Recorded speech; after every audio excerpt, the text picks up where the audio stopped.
All right, what do you want to hear sing? All right, he picks it then. I'm not going to sing in tongues, though. Huh? I'm going to sing like you understand. You're not going to sing in tongues?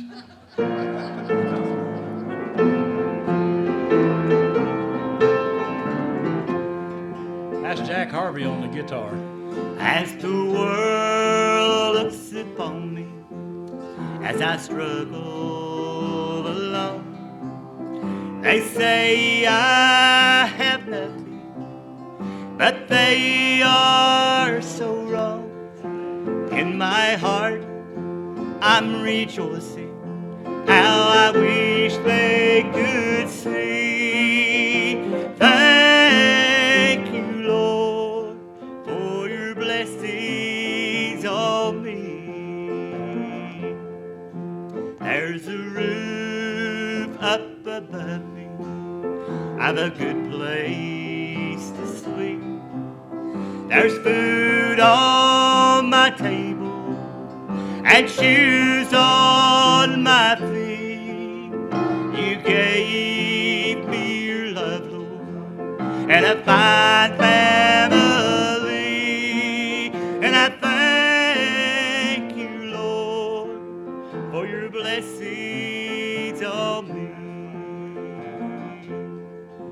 Well, I know I'm not wealthy.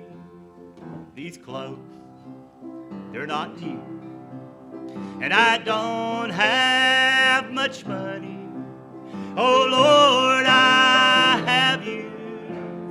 To me, that's all that matters, though the world may not see. And I thank you, Lord, for your blessings on me. There's a roof up above me, I've a good place to sleep. There's food on my table and shoes on my feet. You gave me your love, Lord, and a fine family. And I thank you, Lord, for your blessings on me. Thank you, Lord, for your blessings on me.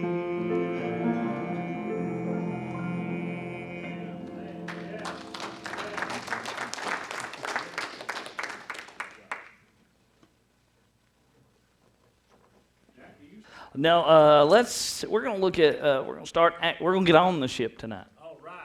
We're going to get on the ship tonight. We took the long way around last week. We're going to get on the boat tonight. Anybody ever been on a cruise ship? Did you eat yourself to death? Yes. Ice cream?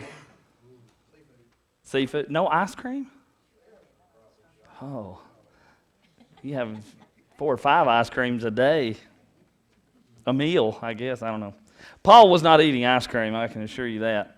Probably not all you can eat pizza buffets, but Paul did get on a boat. Got on quite a few boats in his life. I don't know, after the first couple times, if I was Paul, I'd have got back on another boat, but he just kept getting on the boat. Kept getting on the boat. We're dealing with lessons learned through a shipwreck. There's all kinds of things that we can learn from Paul's journeys as he's traveling from Caesarea to Rome. Takes him a while to get there, long time to get there. They sail every day, these boats. When they bring a load in, they go to work and they take another load out in just a few hours, because if you let something sit that long in the harbor, you're losing money. But in this day, you had to stay in some places for a while. I guess I'm usually the one I'm talking about when I say this. I'm kind of guilty of reading the Bible as a story and reading it, it happened this, then this, then this, then this, not realizing months can be in between verses, or years, or thousands of years in between a particular verse and the one that follows it. So it's good to sit down and read these. And I've got the map up here. We may have to cut one of the rows of lights off. Not yet, Larry. if that's where you're going. But here in just a minute, we'll take a look at this map. But first, I do want to do just a little bit of review. Acts 25, which is, we read probably the whole thing last week. We're not going to read all of 26, and we're definitely not going to read all of 27 tonight. We're going to stick with about 13, 14 verses, somewhere in there tonight, and see just what's going on with Paul here. But a little review. In Acts 25, Paul is before Festus, and the leaders in Jerusalem are trying to get Paul brought back to Jerusalem so they can what? They can kill him on the way. Good sense prevails, I guess, and he is not brought to Jerusalem, but the leaders of Jerusalem are brought to Caesarea, and he gives his defense before the leaders, before Festus, later in chapter 26, before Agrippa. And he says, in one of those cases, he says, look, I'm not going back to Jerusalem. He says, I'm not, in my words, I'm not afraid to die if there's anything wrong that I've done. He said, but if I've not done anything wrong, I'm not standing before them again. I appeal to Caesar. And that sealed it. Remember way back in the Old Testament when Isaac gave the blessing to Jacob? Who came along later? Esau came along later, but what couldn't be done? Couldn't reverse the blessing. You couldn't take it back. When Paul spoke this, it was irrevocable. Once he spoke it, to Rome he was going, regardless of any fault or no fault that they would find in him. In all of 26, he gives basically his testimony. He talks about what a mean, wicked man he was, how he met the Lord, and very quickly gives the gospel. But in the last verse, it says, and then Agrippa, 26 verse 32, he said, then Agrippa said unto Festus, this man might have been set at liberty if he had not appealed to Caesar. And we think, oh, there's another bad break for Paul. He could have been free. But that wasn't what God had planned for him. That's right. He was going to Rome, and guess what? God is going to use Rome's dime to get Paul there. He's going to have, just like he did with Ezra and Nehemiah. The king paid for all of them to come back and start building the temple. God will use the devil's money sometimes to accomplish his purpose. So he's got to go to Rome. He has given his testimony before kings, 3 different rulers at the time. And guess what? Nobody can find anything he's done wrong. Sounds a little bit like Jesus, doesn't it? Nobody could find anything he had done wrong. Of course, he hadn't. When we get here to chapter 27, you've only got 2 more chapters here. There's so much more to the life of Paul I wish we had from here on, but this is the last 2 chapters we have in the book of Acts. And of course we have the letters and things that come afterward, but there's more to the story. I wish we had more in here, but history tells us some things. You have to remember when you're reading this that Acts comes first, but all these other books, all his letters and epistles, go back into the book of Acts in different places. So just because it falls in a particular order in the Bible is not necessarily the order that it happened in. Got to remember that, and we got to put that out of our minds as we read and study and figure out where these things are happening. Do I still have the... Oh, yeah. Got the laser. Oh, yeah. So we're good here with the laser. And we'll go to verse 27 now. Now, how many of you have ever been imprisoned or a prisoner falsely? I was accused of imitating a preacher one time. Imitating a preacher? Did you go to jail for it? I did. I went to Bushy Mountain Prison. Oh. How do you react to that when here you're going off to Rome as a prisoner, accused of something you didn't do? How do you hold up in that? How do you hold up if you're Jesus? You're about to die for the sins of the world. Aside from the fact that that's what he came to do, And Paul is said, you will speak before me in Rome.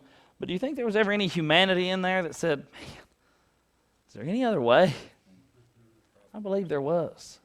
So as we read this, I want you to put yourself in the position of Paul. You're in chains, stocks, whatever it may be. You are a prisoner. Your opinion matters very little, if at all. Kind of like now, isn't it? We're going to talk about that in just a second. We're going to talk about that. Let's go to 27, chapter 1. And it said, and when it was determined that we would sail into Italy, they delivered Paul and certain other prisoners unto one named Julius, a centurion of Augustus's band. I like verse 2. Verse 2 tells us a lot here. And entering into the ship of Adramyttium, we launched, meaning to sail by the coast of Asia, one Aristarchus, a Macedonian of Thessalonica, being with us. Is there anything in that chapter that stands, or in that verse that stands out? 2 words. What's that? With us. With us. Who's the writer? Luke. Luke is here. Luke is here. Is Luke a prisoner? Probably not. Luke's not a prisoner. Let's go on right here. And it kind of explained itself. And the next day we touched at Sidon, and Julius courteously entreated Paul and gave him liberty to go unto his friends and refresh himself. Who is this man Julius? Let's describe him just a second. Who is he? He is a Roman centurion, a captain or a leader of 100 men in the Roman army. Is he a Christian? Not. We have no evidence that he is. He's not a Jew. He has no reason to favor Paul in any way. Is there anything we could think that might give him that notion to be kind? He didn't have to be kind. He didn't have to be anything but brutal to this man who is, he's obviously the one that lets Luke and the other friends go with Paul. What do you think could have caused that? Maybe this man has...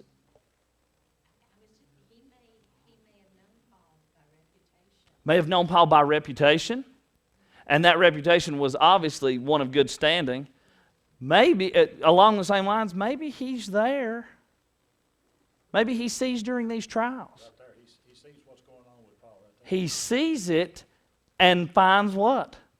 No fault. See, God sometimes will use other people in the world, lost people, people of other faiths, other religions, and they benefit us, not by pity, but by respect.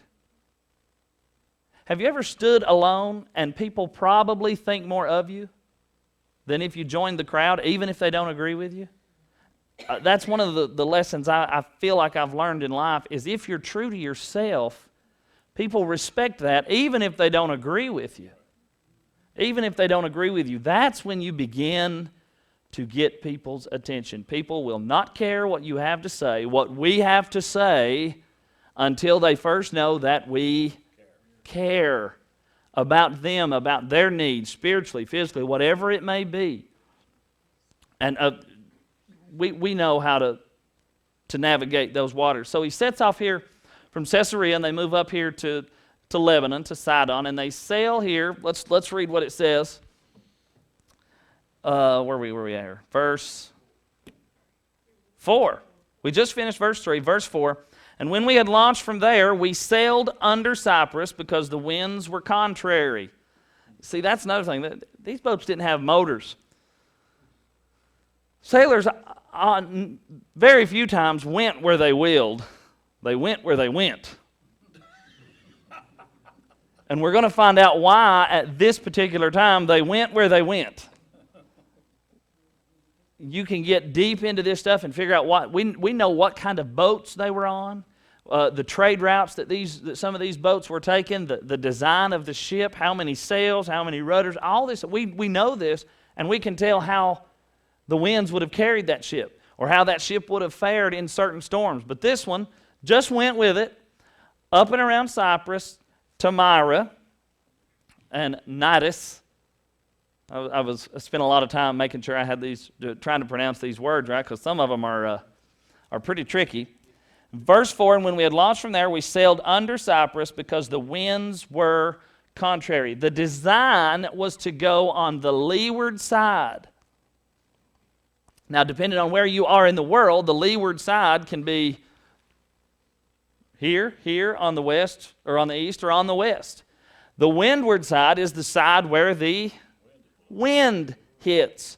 And a lot of times in this particular region, in this particular sea, you wanted to kind of be away from those strong winds.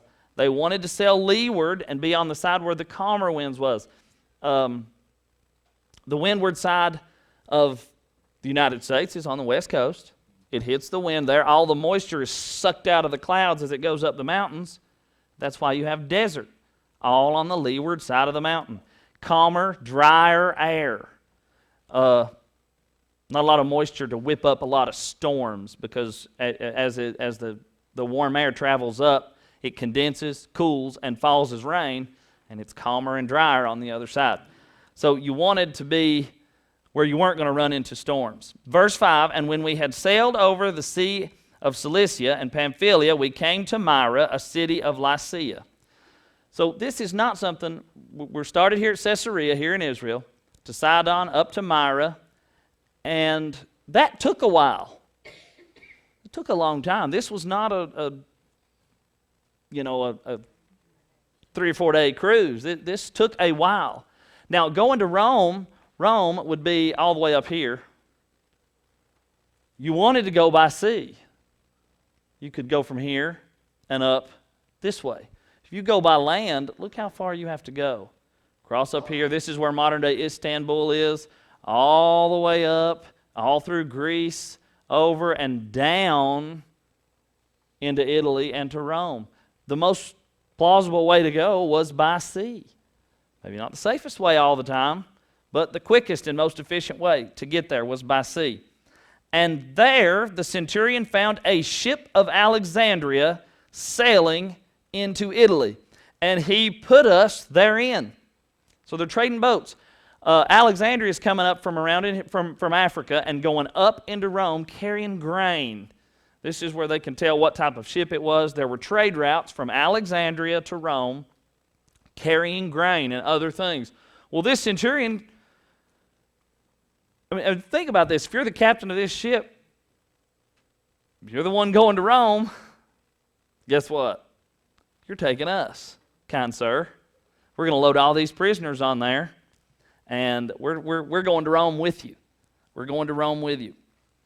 And when we had sailed slowly many days, and scarce winds came over Cnidus, and the wind was not suffering us, or what? Allowing us. What'd you got? Permitting us. We sailed under Crete and over against Salmone. Right here, I looked that up. I was like, okay, I'm going to make sure that I say this right. And sometimes Google's not so smart, because it always brought up salmon. Salmon. That's how you pronounce it, was salmon. But that is right here. It's not labeled, but it's right here on this little tip of the island of Crete, right out there on that peninsula. This is actually right here, the sea or the area of Salmone out in the water. And hardly passing it, we came to a place called the Fair Havens, nigh whereunto, or near unto, the city of Lycia. Lycia is right in here, about where that arrow is, that point of the arrow, and then you have the Fair Havens. A lot of people have said that the Chamber of Commerce was definitely involved in naming this city, the Fair Havens. What does that sound like? It sounds like somewhere you definitely want to be. It's like Paradise. You name your city Paradise or something like that. Name it something people are going to get to want to go there. There is, although some people needs to teach that to the people in some of these Caribbean islands, there's some weird named places down in there that I would not want to go.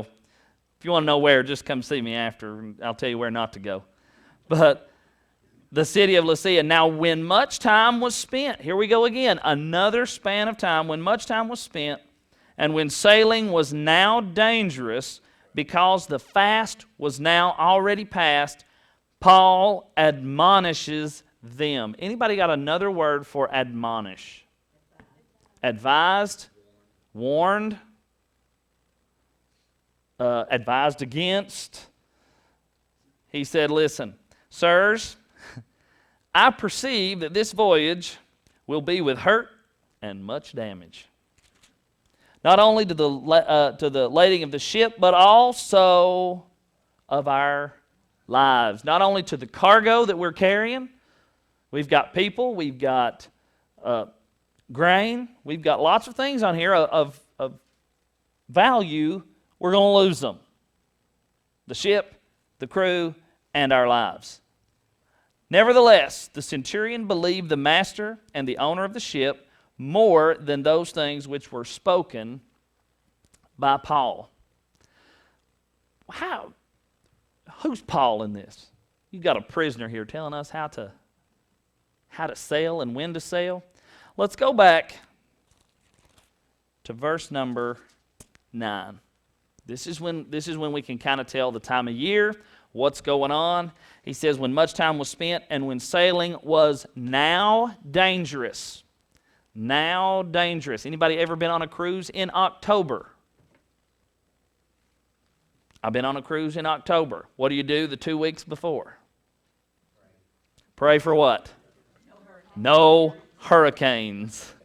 You watch the weather because we know that's hurricane season. You watch the weather, even if you've never had any experience sailing before. Jim Cantori will take care of that for you on the Weather Channel. Turn him on, see where the hurricanes are, and go. I have been trailed by hurricanes before out there in October, where they would come after you get off the boat and go on up. But Paul knows. How does Paul know? He's got some knowledge about it, doesn't he? I've read some commentaries where he might have sailed over 3,500 miles on the ocean throughout his 3 missionary journeys. This is after all those journeys. We learn in 2 Corinthians that he's already been shipwrecked 3 times. He definitely knows what not to do, when not to sail. And he says, let's not do this. We know that this is the time, probably Octoberish, because the fast was now already past. What's the fast? The fast. One day out of the whole year, there is a commandment to fast. And it's what? The Day of Atonement. Yom Kippur. Is that right? Yeah. I got my Yoms mixed up. Yom Teruah is the Feast of Trumpets. Yom Kippur, the Day of Atonement, a very solemn day, the most solemn day in the whole calendar year for the Jewish people. They were commanded to fast. The fast was over. It's around October. And here we're in a dangerous sailing period. The seas and the weathers are changing. That lasted, from what experts say, from about September to November. You did not want to sail after November in this region. And so they're looking for a place to what? Harbor and spend the winter. Spend the winter. The fast is over, and Paul says, look, if we leave here, these Fair Havens, why would you want to leave someplace called the Fair Havens? It will be with much hurt and damage. Nevertheless, the centurion believed the master. Paul was not speaking here from some prophetic utterance of the Lord or of the Holy Spirit. He's just saying, look, guys, I have done this a lot. I've been on the sea a lot. I've been through a few shipwrecks. We do not want to leave at this point. We don't want to do it. And because the haven was not commodious to winter in, what's that mean? It was not commodious to winter in. Didn't have enough beer joints for the sailors. Didn't have enough beer joints. It didn't have enough... no, that's what someone said. I'm repeating what somebody said if you couldn't hear that. Not enough... the amenities weren't there. They didn't have the pools. They didn't have... What's that? The Navy guys. They didn't have all the things that would make life in the winter fun, pleasurable for me, and me. Not enough places to spend their money, things like that. The more part advised them to depart from there, if by any means they might make it to Phoenix. Phoenix. This says Phoenix in here. Phoenix, I don't know how they would pronounce it, but this is it right here. So look, this is all they're doing.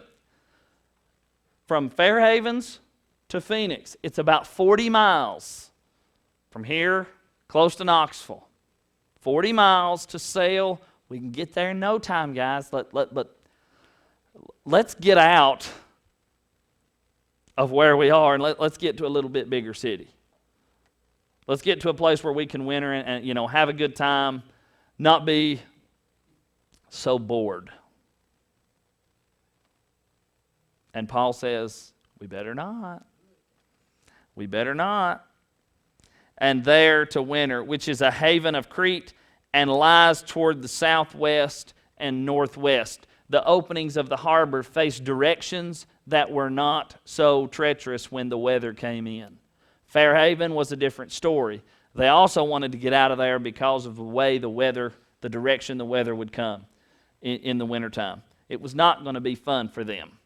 It was not going to be a fun, what do you call it, furlough? Is that what you call it? Layover. It was not going to be a fun layover for them in Fair Haven. And look at verse, I'm going to go on just a little bit.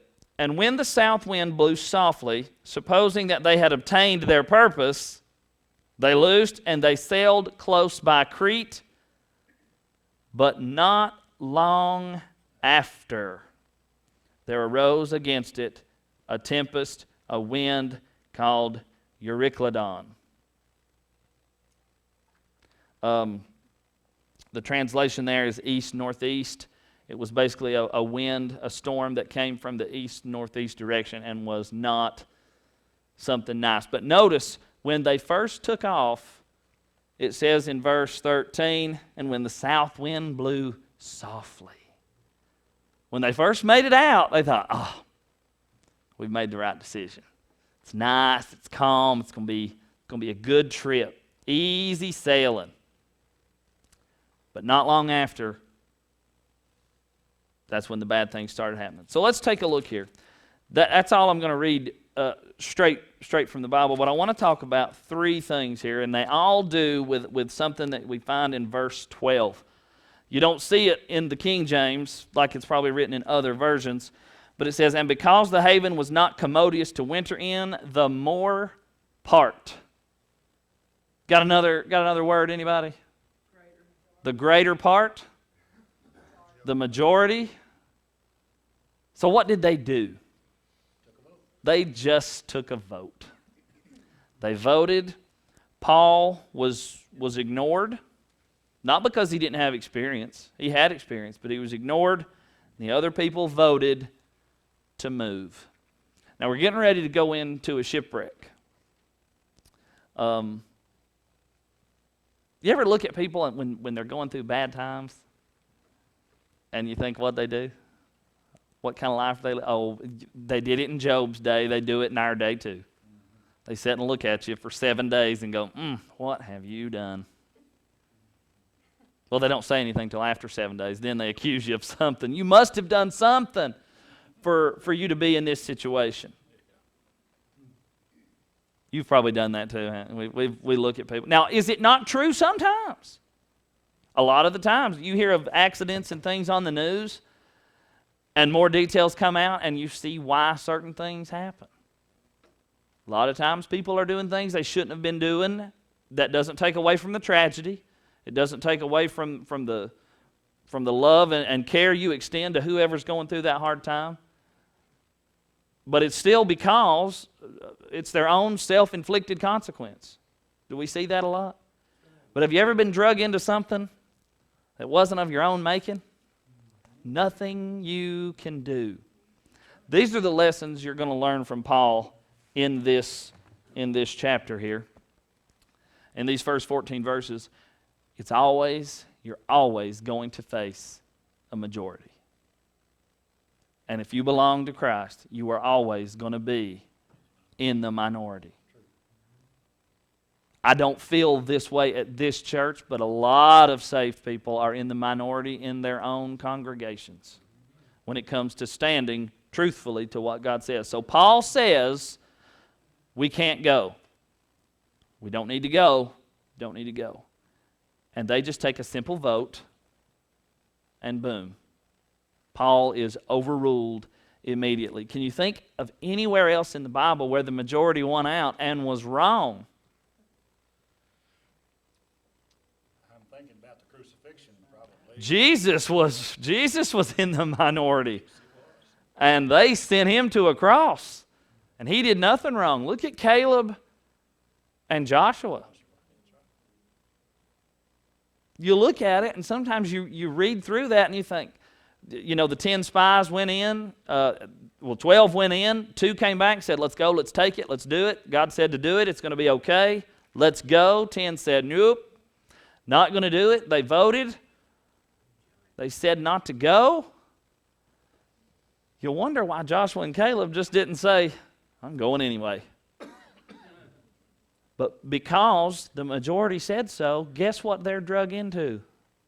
40 years in the wilderness, and they did nothing wrong. The lesson there is remaining faithful in those times. There's going to be a lot of times we're drug into things that we are not a part of. We did not have a part in causing, other than our own sin nature. But look at Daniel. Drug out of his home. Righteous man. All of those prophets that were killed.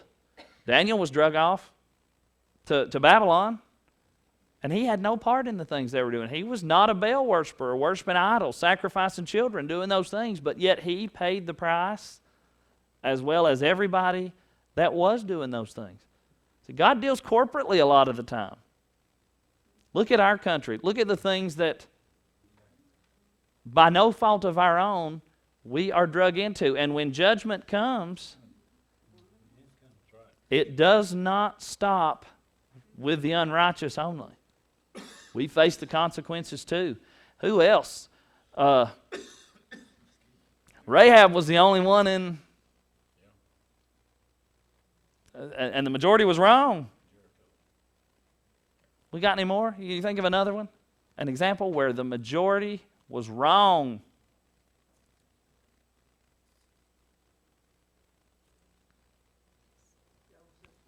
Joseph's brothers. Esther. One woman stood. A lot of times we're drug into situations that are not of our own, but you need to be ready to face the majority and stand. Stand for what is right. Paul is not having a spiritual argument here, but in my next point we'll understand why they didn't heed his word. But there's going to come a time when people will be against you. You may have had that time. Everybody is against you. But you're standing on what is right, what is sensible and right, and they say no, and you have to go with it. But you stand anyway. You stand anyway. That is when we earn not people's pity, but people's respect. And people's, I won't say it like this in reverence, but you begin to be respected more because you don't back down from what you believe. You may not believe what they do, but they know it. And they know there's no wavering in you. Okay, now look here. Paul was in the minority here.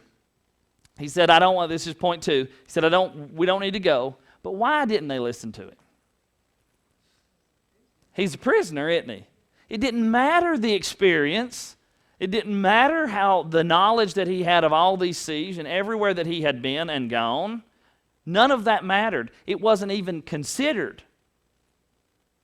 Not that any of the other men hadn't sailed those seas plenty of times, but Paul had been there. Paul had been through 3 shipwrecks. His opinion did not matter because he was a prisoner. And why was he a prisoner? For the gospel of Christ, and that's it. Your opinion will become void a lot of the times just because you hold that title. Think about being in a court of law when they call in the expert witnesses. I can imagine people not wanting to seek out those with similar qualifications because they are Christian. Let's get somebody else. They might not do what we want them to do. They might not lie, fib, whatever. But our opinions sometimes don't matter simply because we hold to the faith. And Paul knew that. Paul's a prisoner. And nobody listens, and he has to go along anyway. He's drug into this because people don't have a respect for his opinion. A lot of that is because he's a Christian. You had Julius there that admired him and he was kind to him, but even he said, "Not this time, Paul. We're going to sail." So remember those two things. You're going to face a majority all your life. You're going to face a majority. The majority of the people are not for you or on your side. They're not for the gospel of Christ. They're not for the advancement of the kingdom. They're just not. But it's our job to take a stand anyway. And a lot of times, remember, we look around at other Christians, at people going through things. Sometimes the storm they're going through is not of their own making. It's not. We're destined for a storm that's not of our own making. Just because we live in this world. That's why we're going through that storm. But God says, can you stand through the storm? Can you stand, and can you be my witness in the storm? He doesn't have to deliver us to be good to us, does he? He sends us right through, and he protects us while we're in it and while we're there. And remember, thirdly, even though the majority's wrong, and they get their way a lot of the time, they crucified Christ. Who has the final victory? Jesus does. Paul had to go through another shipwreck. He had to stand before Caesar ultimately, and he had to be beheaded. He lost everything in this life for the cause of Christ, lost his health, lost his wealth, eyesight probably, and eventually lost his life. But he has the ultimate reward waiting. He's already there. But imagine what he has waiting. We are going to face a majority, and we're going to be what the world considers in the wrong. What was that song? Though the world looks upon me. Where'd Larry? They look at you and they think, "Oh, you're poor, you're pitiful." Or they look at you and say, "Oh, you're a bigot, you're a criminal." But if we stand on the word, we have the final reward waiting. Whether we were in the majority or the minority down here. But Paul's going along here. And you know what? He doesn't give up. He just keeps being Paul. And we'll see next week the things that he does. But I'll end with this. When people sin, do wrong, make the wrong decision, vote the wrong way, remember verses 13 and 14. At first, when they chose to leave here against the fair warning of the godly man, when they left, it was pretty good for a while. The soft wind blew softly, and everything was going just how they expected it to. But later, there was a wind that's got its own name. It's so bad. Came and is threatening to take them out just because they didn't listen to the advice of the godly men. As we go through our lives, when we don't listen to what the Word says, it may go smoothly at first. May not be bad at first, but it's coming. The rebuke is coming. The consequences are coming. That's the way it is. Remember that. People out in the listening outside, remember that. If you're going down a road that you've been warned against, it may be okay right now.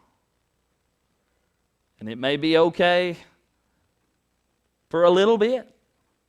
Year, 2, 3. But eventually the consequences are coming. So the way out of that is to follow the advice of the godly man, get saved, and live it to the best we can. Stand our ground and be heard. Anybody got anything? I don't even know what time it is. We'll get it. We're on the ship. We're on the ship. And we'll, I don't know if we'll wreck next week. But we're going to wreck eventually. We're going to wreck eventually. And, but we got some other things to look at in the next few verses, next 10, 12, 13 verses that we learn. It's there for us to learn and to use. But remember, we win in the end. We win in the end.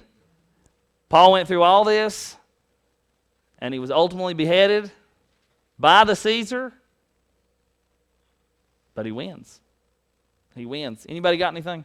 Eventually, in this case, that old saying is, I told you so. Oh, Bill. Eventually gets to Bill, you ruin next week. You ruin next week? No. Did you think Paul got a little human there? I told you. That's not very Christian-like, is it? I told you so. Anyway, anybody got anything? We good? Let's pray. Heavenly Father, Lord, thank you for this day you've given us. Lord, thank you for your word that we have, that we can stand on when everybody else in the world disagrees with us.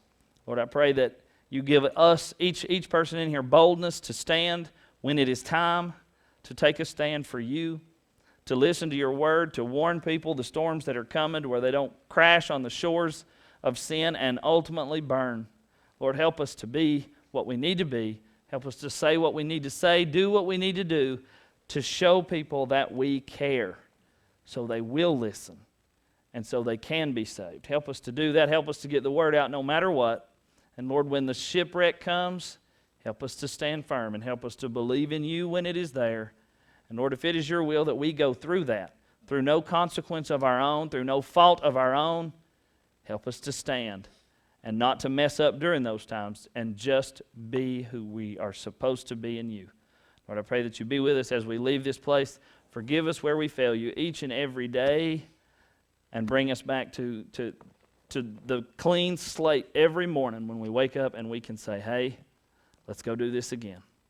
We're forgiven. Let's go out and let's go get people. Let's bring them in, get them saved, and go after more. Help us to do that each and every day in everything that we do. In Jesus' name, amen.